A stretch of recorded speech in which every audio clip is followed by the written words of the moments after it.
바로 말씀을 전하도록 하겠습니다. 우리 성경을 보면 하나님과 우리의 관계를 목자와 양으로 이렇게 표현한 말씀들이 많이 있습니다. 오늘 본문인 시편 23편도 그와 같은 이 말씀인데, 다른 성경 말씀을 몇 구절 찾아보도록 하겠습니다. 시편 78편 52절 말씀을 보면, 그가 자기 백성은 양같이 인도하여 내시고 광야에서 양떼같이 지도하셨도다 라는 이 말씀에서도 이제 하나님이 목자가 되어주시고 이 하나님의 백성들은 양처럼 이 인도하시는 그러한 것이 있습니다. 또 한 구절만 더 찾아보면 이사야 40장 11절 말씀을 보아도, 그는 목자같이 양떼를 먹이시며 어린 양을 그 팔로 모아 품에 안으시며 젖먹이는 암컷들을 온순히 인도하시리로다, 그렇게 이제 말씀을 하고 있습니다. 이처럼 성경이 보여주는 가장 쉽고 또 우리에게 이 분명한 어떤 이 비유적인 말씀 중에 하나가 바로 하나님이 우리의 목자가 되어주시고 또 우리가 그의 양이다, 그의 기르시는 이 양이다 라는 것을 가르쳐 주고 있습니다. 오늘 본문인 이 시편 23편 1절 말씀도 다윗이 이렇게 고백을 하고 있습니다. 우리 너무나 유명한 말씀이니까 우리 함께 다시 한번 봉독하도록 하겠습니다. 시작. 여호와는 나의 목자시니 내게 부족함이 없으리로다. 아멘. 이 한 구절만 계속해서 묵상해 보면 얼마나 큰 은혜가 되는지 모릅니다. 여호와는 나의 목자시니 내게 부족함이 없습니다 라는 이 말씀이 너무나 유명해서 하나님을 믿지 않는 사람들도 이 말씀을 다 알 정도입니다. 그래서 이 말씀을 하나님 믿는 백성들도 좋아하지만 하나님을 모르는 이 세상 사람들도 이것을 굉장히 잘 알고 있습니다. 하지만 이 말씀을 묵상하고 우리가 되새기고 또 그렇게 생각해 보면 정말로 하나님이 우리의 목자가 되어주셨는데 내게 부족함이 없었는가 하는 이 질문을 한번 던져볼 필요가 있습니다. 쉽게 우리가 한번 생각해 보면 시편 23편을 지은 사람이 누구입니까? 바로 다윗입니다.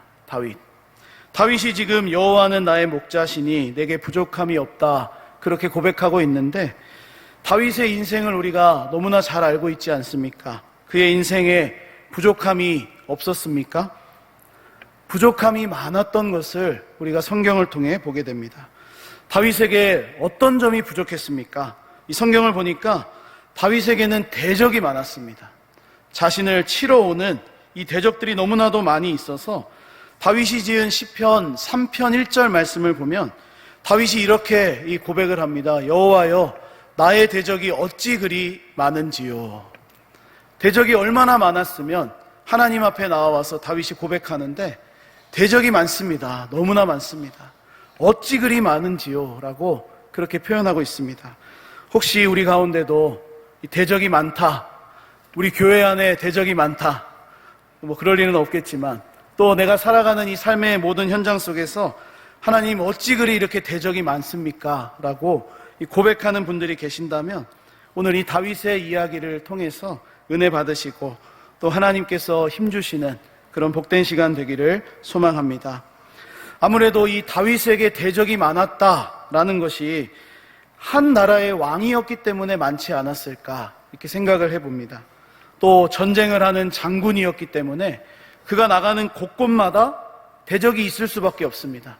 전쟁을 해야 하는 장군이니까, 또 한 나라의 왕으로 이 정치를 펼쳐야 되기 때문에 이 정치적인 어떤 대적들이 너무나도 많이 있었던 것입니다. 왕이 되기 전에는 나라 안에 사울이라는 절대 권력자가 그의 대적이었습니다. 왕이 되고 난 뒤에는 정치적인 대적자들이 너무나도 많이 있었던 것을 우리가 성경을 통해 보게 됩니다. 우리 한 사람의 인생, 우리 자신의 인생을 돌아만 보아도 하나님이 베풀어 주신 은혜도 참 많이 있지만, 사실 하나님께서 나의 목자가 되어주셔서 살아가는 우리의 신앙생활의 여정 속에 부족함이 없는 것이 아니라 오히려 부족함이 더 많은 경우들이 있지 않으셨습니까? 자녀들에 대한 문제도 있을 것이고 경제적인 문제도 있을 것입니다. 혹은 미래에 대한 두려움이나 우리가 앞으로 살아가야 될 이 삶의 현장 곳곳에 놓여져 있는 많은 어려운 문제들이 우리를 염려하게 만들고 우리를 부족한 상태로 몰아가는 것을 우리가 참 많이 경험한다라는 것입니다. 그러나 오늘 성경 말씀을 보니까 이 대적이 많고 부족함이 많았던 그러한 상황에서도 우리가 해야 할 고백과 노래가 무엇인지를 가르쳐주고 있습니다. 그것은 다윗처럼 여호와는 나의 목자시니 라는 그러한 고백과 노래입니다. 주 안에 사랑하는 여러분, 저는 이 시편이 하나님의 말씀이지만 이 노래와 기도의 형식을 가지고 있다는 점에 우리가 좀 집중했으면 좋겠습니다. 그래서 이 시편이 주는 어떤 은혜와 이 감동이 그냥 성령의 감동으로 기록된 하나의 어떤 말씀으로서의 은혜와 감동도 분명히 있겠지만 우리가 이것을 암송하고 노래하고 또 시처럼 읽어가면서 그 은혜와 감동이 더해질 수 있다는 것을 깨달아야 하겠습니다. 그래서 우리 믿음의 선배들, 우리 믿음의 정말로 이 존경할 만한 선배들은 이 시편 말씀을 많이 암송하셨던 것 같습니다. 시편뿐만 아니라 은혜가 되는 말씀들이 있으면 그 말씀들을 이 줄줄줄 외워가시면서 그렇게 암송을 했습니다. 시처럼 노래처럼 또 고백처럼 이 끊임없이 입으로 이렇게 외우셨던 것을 우리가 보게 됩니다. 뿐만 아니라 집에도 이렇게 써서 붙여놓기도 하고 주야로 그것을 보면서 암송하고 읽고 또 읽고 아침에 나갈 때 읽고 집에 들어올 때 읽고 그런 어떤 믿음의 선배들이 우리에게 있었다고 생각합니다. 특별히 우리는 부족함이 없을 때에만 찬양하고 노래하는 것이 아니라 다윗처럼 부족함이 많은 그 순간에도 노래해야 합니다. 다윗은 부족함이 없을 때 노래한 것이 아닙니다. 부족함이 많았지만 그의 인생에 하나님을 목자로 삼아서 나아가는 모든 여정 속에 참으로 대적도 많고 부족함도 많았지만 이렇게 지금 노래를 하고 있는 것입니다. 여호와는 나의 목자시니 내게 부족함이 없습니다. 그러므로 오늘 말씀을 통해서 이 첫 번째로 나누고 싶은 것은 이것입니다. 우리 첫째는 하나님이 나의 목자라는 이 고백과 노래를 우리가 끊임없이 해야 한다는 것입니다. 그냥 한 번만 이것이 우리의 삶에 그냥 되어지고 멈추는 것이 아니라 날마다 우리 믿음의 선배들이 그렇게 암송하시고 또 외우시고 그렇게 시처럼 노래처럼 이렇게 불렀던 것처럼 오늘 성경이 이 기록된 말씀이기는 하지만 시편이라는 것을 우리가 생각해 본다면 이 시라는 말씀을 통해서 우리에게 이 시처럼 읽어갈 때 그렇게 날마다 여호와는 나의 목자시니 내게 부족함이 없으리로다 라고 하는 이 고백과 노래를 통해서 하나님이 주시는 은혜와 어떤 감동들이 더욱더 풍성하게 임할 수 있다는 것입니다. 다윗은 왕이 되었습니다. 평안할 때에도 하나님을 찾고 구했던 것을 우리가 잘 알고 있습니다. 그러나 자신의 삶이 곤고할 때에도 부족함이 많고 대적이 많은 그 상황에도 하나님을 찬양했던 사람이 바로 믿음의 사람 다윗이었습니다. 그러므로 우리도 이 하나님이 나의 목자가 되어주신다라는 이 고백을, 이 노래를 끊임없이 할 때, 이 노래를 멈추지 않고 우리가 부를 때에 우리에게 부족함 없이 채워주시는 하나님의 은혜와 복이 있다는 것을 기억해야 하겠습니다. 주 안에 사랑하는 여러분, 하나님이 나의 목자가 되신다는 것을 노래하시기를 축복합니다. 이렇게 노래할 때, 우리가 이것을 암송하고 외울 때에 하나님께서 채우시는 부족함 없는 은혜가 반드시 있다는 것을 믿으시기 바랍니다. 그렇다면 오늘 이 시편 말씀을 보니까 도대체 어떤 상태가 부족함이 없는 이 모습인가? 이 2절부터 이렇게 쭉 이 설명을 해주고 있습니다. 2절에 보니까 다윗이 이제 여호와는 나의 목자시니 내게 부족함이 없습니다. 이런 고백을 하고 난 뒤에 다윗 앞에 놓여 있는 이 어떤 장소가 어디냐면 나를 푸른 풀밭에 누이셨다라는 것입니다. 이 말씀을 보면 이 부족함이 없는 인생이 바로 푸른 풀밭에 누이시는 것과 같은 하나님께서 우리를 푸른 풀밭에 인도해 주시는 것과 같은 그러한 상황이다라는 것을 우리가 알 수 있죠. 아마 푸른 풀밭에 누워있는 인생, 이 모두가 꿈꾸는 인생이지 않을까 한번 생각을 해봅니다. 저도 이 휴가가 곧 다가오면 푸른 풀밭에 한번 누워볼까라는 어떤 생각도 조금은 해보게 됩니다. 푸른 풀밭에 누웠을 때 어떤 마음이 들까? 그곳에 눕기만 하면 하나님께서 먹을 것도 갖다 주시고 마실 물도 좀 채워주시고 뭐 여러 가지 좋은 이 환경들이 되지 않을까, 뭐 그런 이 상상도 조금은 해보는데, 이 푸른 풀밭에 누이시는 하나님께서 그곳에만 두지 않으십니다. 이 뒤에 말씀을 보니까 쉴만한 물가로 인도하신다 이렇게 표현하고 있습니다. 우리가 생각할 때는 이 푸른 풀밭이 아무것도 필요하지 않은, 정말로 하나님께서 다 채워주시는 부족함이 없는 장소라고 우리가 생각하지만, 목자 되신 주님께서 우리를 다루어 가시는 방법 중에 하나는 바로 물가로 인도하시는 것입니다.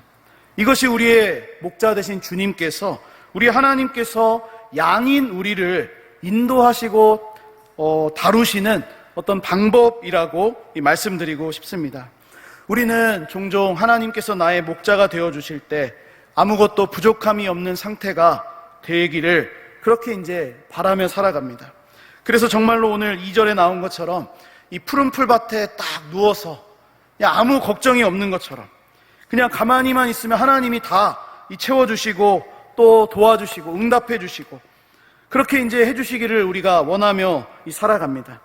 그런데 우리의 목자 되신 하나님께서는 반드시 우리에게 그렇게 부족함이 없도록 채워주시고 공급해 주시지만 우리를 쉴만한 물가로 인도해 가시면서 우리에게 부족함이 없게 하신다라는 것을 우리가 잊지 않아야 하겠습니다. 이것이 보여주는 아주 중요한 진리가 이것입니다. 바로 진리는 이 목자 되신 하나님께서 우리를 인도해 가신다는 것이죠. 그냥 우리가 편하게 누워서 아무 걱정 없이 하나님이 주시는 것만 받아먹는 그러한 삶이 아니라, 하나님이 목자가 되어주시고 우리가 양이라면 하나님께서 인도해 주시는 방법으로 우리를 다루어 가신다라는 것입니다. 우리는 아무 염려 없이 걱정 없이 또 내가 기도하지 않아도 알아서 하나님께서 그냥 다 응답해 주시기를 원하지만 하나님께서는 그것을 원하지 않으십니다. 우리가 하나님과 인격적인 관계를 맺고 하나님의 인도하심을 받으면서 정말 이 하나님께서 우리에게 허락해 주시는 쉴만한 물가, 그곳으로 하나님과 함께 걸어가기를 원하신다라는 것이죠. 그래서 우리의 신앙생활은 우리가 예수님을 믿고 또 하나님의 자녀가 된 그것에서 끝나지 않습니다. 그것으로 우리가 다 누리지 않습니다. 계속해서 목자와 양의 관계를 유지하면서 하나님의 인도하심을 받으면서 우리가 살아가고 있는 것입니다. 이것이 오늘 1절에서 고백하고 있는 부족함이 없는 상태입니다. 그래서 오늘 말씀을 통해 두 번째로 나누고 싶은 것은 바로 하나님의 인도하심을 받을 때 우리가 부족함이 없는 삶이 될 수 있다는 것이죠. 그런데 우리가 신앙생활을 해나가면서 우리는 자주 이 순서를 뒤집는 것 같습니다. 부족함이 없는 상태가 되어야지만, 그때가 되었는데 이 하나님의 인도하심이 무슨 필요가 있는가라고 하는 것이죠. 어려울 때, 배고플 때, 하나님이 아니고서는 해결할 수 없을 때는 하나님 도와주십시오라고 하나님의 인도하심을 구하며 살아가지만, 우리가 뭔가 갖추어진 것 같을 때, 정말로 아무런 문제가 없고 부족함이 없는 그러한 상황에서는 하나님의 인도하심이 필요하지 않는 것처럼 결정하며 살아간다는 말씀입니다. 하지만 하나님께서 원하시는 것은 이 순서를 제대로 하는 것입니다. 하나님의 인도하심을 받으며 살아가는 것이 부족함이 없는 것이다. 우리는 부족함이 없을 때, 정말로 모든 것이 다 갖추어졌을 때 하나님이 인도해 주시지 않기를 원하지만, 하나님은 반대라는 것입니다. 하나님의 인도를 받으며 살아가는 것만이 부족함이 없는 인생이라고 가르쳐 주신다는 것이죠. 3절에서도 비슷한 고백이 나옵니다. 내 영혼을 소생시키시고 자기 이름을 위하여 의의 길로 인도하시는 도다. 인도하시는 하나님을 다시 한번 고백합니다. 하나님의 인도하심 속에는 심지어 우리의 영혼이 소생되어야지만 하는 그러한 순간도 있다는 것이죠. 우리의 영혼이 소생되어야만 하는 어려운 상황, 그 상황이 반드시 우리에게 찾아온다는 것입니다. 쉴만한 물가에 누워서, 푸른 풀밭에 누워서 하나님이 주시는 것만 받아 누리고 싶지만, 하나님이 목자가 되시고 우리가 양이 되었을 때는 하나님이 인도해 주신 방법대로 우리가 나아가다 보면 영혼이 소생되어야지만 하는 그러한 어려운 상황도 우리가 겪게 된다는 겁니다. 영적으로 어렵고 힘든 상황, 그것이 우리의 신앙생활에 있을 수 있다는 말씀입니다. 그러나 그것이 전부가 아니겠지요. 그것이 전부가 아니라 뒤에 나오는 말씀을 보니까 자기 이름을 위하여 의의 길로 인도해 주시는 하나님이 계신다라고 이 말씀해 주고 있습니다. 하나님께서 우리를 인도해 주셔서 영혼을 소생시키는 일을 행하시고 하나님의 이름을 위하여 의의 길로 인도해 주시는 그런 은혜가 있다고 고백하고 있는 것입니다. 여기서 우리가 한 가지 주목해 볼 것이 있습니다. 바로 목자 되신 하나님께서 우리를 의의 길로 인도하신다라는 겁니다. 의의 길. 이 의의 길이라는 의미가 무엇이겠습니까? 우리가 원하는 길이 아닙니다. 바로 하나님이 원하시는 길입니다. 왜 그렇게 우리가 볼 수 있냐면, 죄로 인해 부패되고 이 오염된 우리 속에는 의로움을 찾을 수가 없습니다. 우리는 절대로 의의 길로 가려는 존재가 아닙니다. 우리는 아무리 노력을 해도 우리 속에서부터 의의 길을 찾아 나서려고 하는 마음이 하나도 없는 존재가 바로 이 죄로 인해 오염된 우리들입니다. 그러나 하나님은 어떠하십니까? 의로우신 분이시죠. 선하신 분이시죠. 그래서 의의 길로 인도하신다라는 말은 하나님이 인도하시는 길이다라는 의미입니다. 하나님이 원하시는 길이다라는 것입니다. 그러므로 하나님께서 우리의 목자가 되어주셔서 인도해 주시는 이 길은 우리가 원하는 길이 아닐 수도 있습니다. 죄로 인해 부패하고 오염된 우리가 하나님의 인도하심을 받으며 이 의의 길을 간다는 것은 불편한 일입니다. 쉽지 않은 일입니다. 부자연스러운 모습입니다. 심지어 하나님의 은혜로 예수 그리스도 안에서 구원받은 우리, 그래서 우리가 구원받아서 이렇게 신앙생활을 해나가고 있지만, 하나님이 원하시는 길은 의의 길인데 우리는 자주 넓은 길을 가려고 합니다. 좋은 길을 가려고 합니다. 세상 모든 사람들이 가는 그 길을 가려고만 합니다. 그러나 하나님을 나의 목자로 고백하고 신뢰하는 그 사람들은 조금 불편해도, 조금 어려워도 하나님이 원하시는 의의 길, 하나님이 인도해 주시는 그 의의 길을 끝까지 걸어가는 사람입니다. 무엇보다 그 사람이 노력하는 부분도 있겠지만 하나님께서 그렇게 인도해 가신다고 오늘 말씀해 주고 있습니다. 저는 성경에서 이것을 가장 잘 보여주는 사람이 이 믿음의 조상 아브라함이다, 그렇게 한번 생각을 해보았습니다. 아브라함은 하나님께서 찾아오셔서 너의 본토 친척 아버지의 집을 떠나라, 그렇게 말씀하셨을 때 갈 바를 알지 못했지만 떠났습니다. 그가 걸어갔던 믿음의 길, 모든 것이 다 갖추어진 길이 아니었습니다. 그가 가야 하는 그 길은 어디로 가야 하는지도 모른 채, 갈 바를 알지 못한 채 하나님만 의지하며 가는 여정이었습니다. 바로 하나님을 목자로 삼은 인생을 아브라함의 이야기를 통해서 우리가 보게 됩니다. 때로는 부족한 것을 경험했습니다. 때로는 생명의 위협을 받는 그런 일도 경험했습니다. 그는 그저 하나님을 목자 삼아서 하나님의 인도하심을 받으며 걸어갔습니다. 때로는 믿음이 없는 모습도 보였습니다.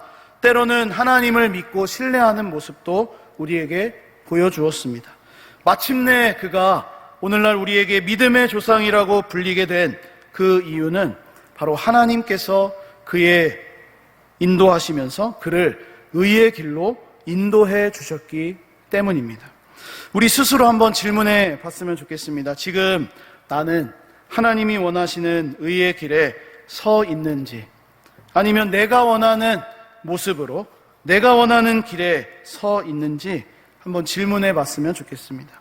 바라기는 하나님이 원하시는 그 의의 길에 우리가 서서 그렇게 이 끝까지 이 아브라함처럼, 믿음의 조상 아브라함처럼 이 믿음의 어떤 길을, 의의 길을 끝까지 걸어갈 수 있는 우리 모두가 될 수 있기를 주님의 이름으로 축복합니다. 이어지는 4절 말씀을 보니까 이 하나님이 원하시는 의의 길로 이렇게 쭉 왔습니다. 그런데 4절에 보면 내가 사망의 음침한 골짜기로 다닐지라도 해를 두려워하지 않을 것은 주께서 나와 함께 하심이라. 주의 지팡이와 막대기가 나를 안위하시나이다. 그렇게 고백을 합니다. 의의 길로 순종하며 인도하심을 받으며 살아왔습니다. 그런데 갑자기 자기 앞에 놓인 장소가 푸른 풀밭이 아니라, 원수에게 상을 베풀어 주시는 그 잔치의 자리가 아니라 사망의 음침한 골짜기라는 것입니다. 믿음의 조상 아브라함도 갈 바를 알지 못하고 걸어갔는데 그가 마지막 그 믿음의 여정 가운데 서 있던 장소가 모리아산이었습니다. 자기보다 더 사랑하는 그 아들 독자 이삭을 드려야 하는 그 자리였습니다. 그에게는 바로 거기가 사망의 음침한 골짜기였을 것입니다. 우리도 마찬가지입니다. 우리가 하나님의 말씀을 따라 순종하며 의의 길로 걸어갔지만 사망의 음침한 골짜기를 다니는 경우들이 있습니다. 다윗의 인생을 보아도 알 수 있습니다. 하나님께서 기름 부어 왕으로 삼으셨는데 그가 왕이 되기까지 얼마나 많은 고난과 고생을 견뎌야 했습니까? 우리도 하나님을 목자로 고백하며 살아가지만 이 사망의 음침한 골짜기가 우리 주변에 곳곳에 있는 상황들을 많이 경험하며 살아갑니다. 하지만 그와 같은 상황에서도 우리가 기억해야 하는 것은 주께서 나와 함께 하심이라는 이 말씀입니다. 다윗은 알았습니다. 자신에게 찾아오는 이 사망의 음침한 골짜기와 같은 상황에서도 그때에도 하나님이 나와 함께 하시는구나. 내가 하나님의 양이기 때문에, 하나님이 나의 목자가 되어주셨기 때문에 하나님이 원하시는 의의 길로 걸어가서 이 순종했음에도 불구하고 나의 앞에 놓여있는 그곳이 사망의 음침한 골짜기라고 해도 하나님이 함께 하시는구나 라는 것을 알았던 것입니다. 그런데 이것을 다윗은 알았는데 이스라엘 백성들은 전혀 알지 못했습니다. 우리 민수기 말씀을 보면 이스라엘 백성들이 하나님의 은혜로 출애굽을 합니다. 구원받은 것이죠. 그리고 걸어가는 길이 어디입니까? 광야 생활입니다. 광야 길을 걸어가는데 이 그들에게는 광야가 사망의 음침한 골짜기와도 같았을 것입니다. 왜냐하면 하나님의 은혜로 출애굽하기는 하였는데 광야 길을 이 막상 걸어가 보니까 먹을 것도 없고 마실 물도 없고 정말로 부족한 것 투성이었기 때문에 정말 이게 광야, 이게 사망의 음침한 골짜기인 것입니다. 오히려 이 하나님을 목자로 삼으면 다윗이 고백하고 있는 것처럼 부족함이 없어야 되는데 부족한 것 투성이였단 말입니다. 그러나 이스라엘 백성들이 이러한 상황에서 이야기하는 것을 잘 들어보시기 바랍니다. 애굽으로 돌아가자는 겁니다. 부족함이 많으니까 애굽으로 돌아가면 거기에는 먹을 것이 넘친다는 것이죠. 우리가 전에 파와 마늘과 부추와 좋은 음식들이 많이 있던 것을 기억하지 않느냐? 다시 돌아가자. 하나님께서 인도하시는 이 길을 버리고 다시 돌아가자. 애굽으로 가자는 것입니다. 여기서 저는 다윗과 이스라엘 백성들의 중요한 차이를 한 가지 발견했습니다. 그것은 다윗이 사망의 음침한 골짜기를 걸어갈 때 다윗은 하나님이 함께 하신다는 것을 알았지만 이스라엘 백성들은 광야길을 걸어가면서 하나님이 함께 하신다는 것을 알지 못했다는 것입니다. 오늘 말씀을 통해서 세 번째로 나누고 싶은 것이 이것입니다. 하나님께서는 하나님의 백성과 반드시 함께 하신다라는 것입니다. 때로는 하나님의 인도하심 속에 우리가 사망의 음침한 골짜기를 걸어가야 할 때도 분명히 있습니다. 이스라엘 백성들처럼 우리를 훈련하시는 광야가 그러한 우리의 삶에 찾아올 때가 많이 있습니다. 그러나 중요한 것은 하나님께서 반드시 하나님의 백성과 함께 하신다는 것입니다. 주 안에 사랑하는 여러분, 하나님께서는 하나님의 백성들과 항상 함께 하신다는 것을 믿으시기 바랍니다. 하나님은 그저 우리와 멀리 계신 분이 아니라 우리와 만나 주시고 우리의 목자가 되어 주셔서 우리를 인도해 주시는 인격적인 하나님이시다라는 이 말씀을 기억하시기 바랍니다. 오늘 말씀을 마무리하고 정리하려고 합니다. 하나님의 인도하심을 받으며 끝까지 걸어간 이 다윗은 마침내 이렇게 고백합니다. 원수의 목전에서 상을 베풀어 주시는 하나님을 만나게 되는 겁니다. 1절에서는 어떤 상태였습니까? 부족함이 없는 상태였습니다. 그런데 5절에 와서는 다시 한번 보여주시면 맨 마지막에 내 잔이 넘치나이다, 그렇게 이야기합니다. 여러분, 부족함이 없는 상태에서 내 잔이 넘치는 상태로 다윗이 그렇게 고백이 바뀌어지고 있는 것을 보게 됩니다. 무엇보다 6절 말씀을 보여주시면 하나님의 선하심과 인자하심이 영원토록 자기를 따라오는 은혜를 고백합니다. 우리가 생각하기에 일반적으로는 하나님을 우리가 따라가야 하는데, 우리가 하나님을 바라보며 하나님께서 앞서가시는 것을 이렇게 따라가야 하는데, 하나님이 6절에서 보여주시는 모습은 그 반대이죠. 하나님의 선하심과 인자하심이 우리를 따라온다라는 것입니다. 우리를 따라온다. 우리가 하나님의 인도하심을 받으며 갈 때 하나님의 선하심과 인자하심으로 우리를 따라오시는 하나님. 바라기는 우리 모두 하나님의 이 어떤 인도하심을 신뢰하고 믿으시면서 정말로 하나님께서 나의 선한 목자가 되신다는 것을 기억하고 끝까지 이 믿음의 길을 걸어갈 수 있기를 축복합니다. 때로는 움직여야 하는 상황이 있습니다. 쉴만한 물가, 푸른 초장에 누워서 그냥 가만히 있고 싶은 이 마음이 우리에게 분명히 있지만 우리가 움직여야 할 때가 있습니다. 하나님의 인도하심을 받아야 할 때가 있습니다. 때로는 사망의 음침한 골짜기로 가야 하는 그러한 상황도 분명히 있을 수도 있습니다. 그러나 이 모든 것에는 우리의 목자 되신 하나님께서 함께 해주신다라는 것을 기억하시면서 마침내 우리에게 하나님의 선하심과 인자하심으로 갚아주시는 은혜가 있다는 것을 믿으시기 바랍니다. 그래서 오늘 이 말씀을 제가 서두에 드리면서 이 다윗의 고백이 우리가 영원토록 불러야 하는 그러한 고백이다, 그러한 노래다, 이런 말씀을 드렸는데 정말로 다윗이 마지막에 이렇게 고백하지 않습니까? 내가 여호와의 집에 영원히 살리로다, 영원히 살리로다. 하나님이 나의 목자가 되어주심을 고백했는데 정말로 그가 이 어려운 순간들을 많이 겪고 나서 마침내 그가 고백하는 것은 내가 여호와의 집에 영원히 살겠습니다 라는 이 노래입니다. 이것을 우리도 영원토록 고백하고 노래하는 믿음의 사람들이 다 되시기를 예수님의 이름으로 축복합니다.